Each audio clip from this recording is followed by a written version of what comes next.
1-2 oydan keyin уже chemionga chiqishga harakat qilishni boshlaymiz.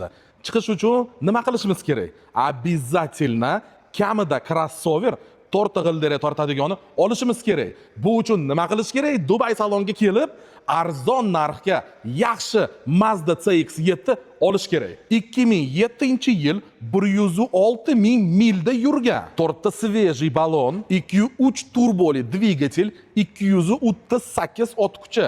Расход shahar ichida 15 litr mo'ljal qovurildi. Trassada sal kamroq. Katta vmestительный bagajnik ham ko'rishingiz mumkin. Ikkinchi qator состояние va kengligini ko'rishingiz mumkin. Salonga o'tirganimizda mana bizda shunaqa ochiladi. Hozir sizlar bilan birga zavatini qilamiz.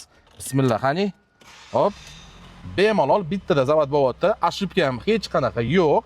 Konditsioner, как положено, подсветкалар hammasi ishlayapti. Avtomat korobka ham mavjud, tiptroniklari bilan. Narxiga keladigan bo'lsa, juda ham shirin.